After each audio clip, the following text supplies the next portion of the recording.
Hi, I'm Mr. Lewis, and I'm the orchestra director here at Ramsey Junior High. Today, we'll be learning about how to take the bass off the rack and out of its case, as well as how to set it up properly for playing. So while we're here at school, we have to learn how to take the basses off the rack. The first thing we want to do is find out which way the bridge is facing and face the same way as it with our nose pointed in that direction. So we see the bridge is facing this way, so I make sure my nose is facing that way. Next, I want to take the hand that is closest to the bass and put it up around the neck. Then I'm going to take my hand that's further from the bass and put it underneath this bout right here. Then I'll slowly and carefully pull it away a little bit and then lift up so the end pin does not get caught on the bottom of the rack.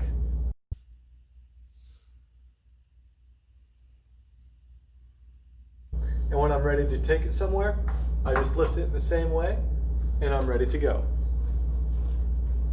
Put the bass back away, I just do the same thing but reverse the steps. So I'm going to make sure I have my right hand firmly around the neck and my left hand underneath this bout. I'm going to lift it up over the bottom of the rack so the end pin doesn't get caught.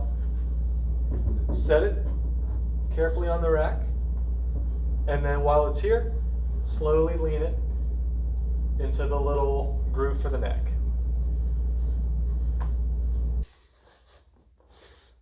Sometimes we need to take our bass out of a soft case instead of just having it around. This might be when you're at home or when we are on an orchestra trip. The first thing we want to do is make sure we take the bow out of the case.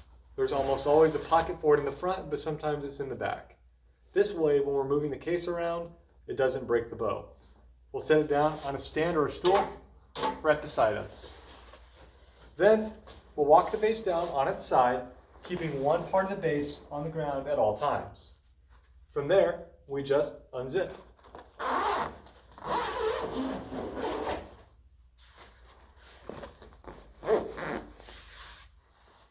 Once we've done that, we're going to take our left hand and put it inside the case on the base of the neck. And we'll put our right hand underneath the bout. And we're just going to walk it up. So you can see where both my hands are. That's how we're going to walk it up, keeping one part of the bass, again, on the ground at all times. From there, we're going to keep our left hand where it is, but our right hand is going to move the case out of the way.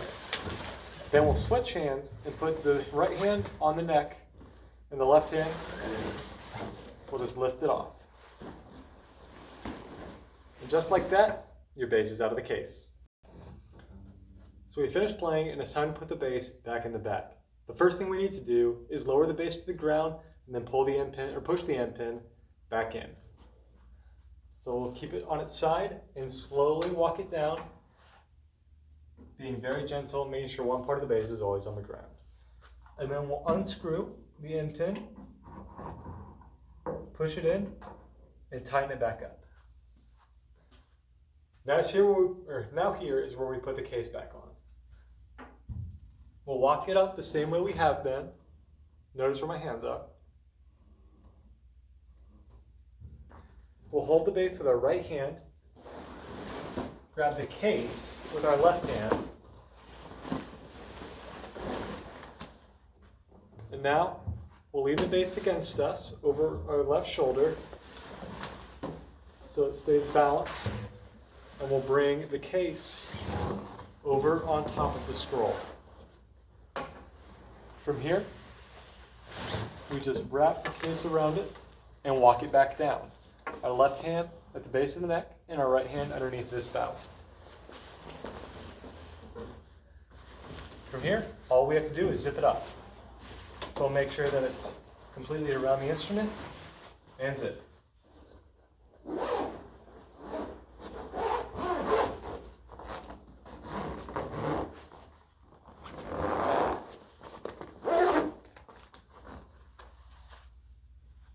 We'll take out the same way we have been.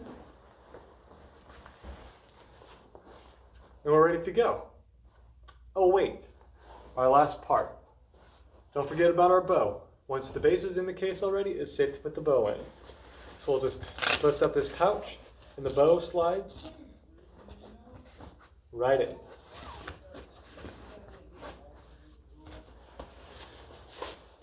Happy playing! Our bass is ready to go, It's time to learn how to hold it.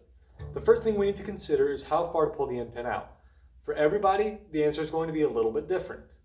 But the biggest answer is that the first tape should be at the same level as your eye. So if I'm looking at my base, I can see that my eye is not level with my first tape. So I need to pull it out some. To do this, watch this next clip. So here's the end pin. When we're ready to pull it out, it usually takes two hands, but because I'm recording, I'm only going to be using one. Ordinarily, you'd want one hand up here to hold the base still, and the other hand right here to pull the end pin out. The first thing we need to do is unscrew this part. Usually it takes about 2 or 3 turns to make sure that the end pin is loose enough to come out. And then we just pull it out as far as you need it to be. Usually it's not going to be very far. For me, it's a little bit further because this is a smaller base than I need. And then you just tighten it back up. You don't want it to be too tight, but you don't want it to fall back in either. It should feel snug, like you can't just move it around, but it should also be easy enough to where if you need to, you can. End pin is out, and we can move forward. How we want to hold the base is start with our feet about shoulder width apart and our hand at a comfortable bit away from us, holding the base at the base of the neck with our left hand. Then what we'll do is we'll carefully bring the base into us at a bit of an angle and make sure the base touches us in 2 points. The first point is we want this part to touch right around our hip, right above where our leg bends. And the second part, we want this part to come right in here. There's a crease of the knee that it should fit perfectly into. We don't want the base to be sideways, and we don't want the base to be completely flat either. And again, with our legs, we don't want to be doing this. If we're doing this, we're just getting a world of hurt. We're going to be comfortable and relaxed, ready to do this. And now you're ready to play. So here's what the base looks like when it's coming up from this point of view. So you see my feet starting about shoulder width apart, my arm slightly bent, not fully extended. We want slightly bent, and the base facing straight forward. Now what we're going to do is point to where this corner right here is the only thing touching me. This side should not be touching me, and the back should not be touching me. So I'm going to bring it in to this corner of my knee, right there. And then this part should come and touch my hip about right there. And that's all there is to it. Have fun.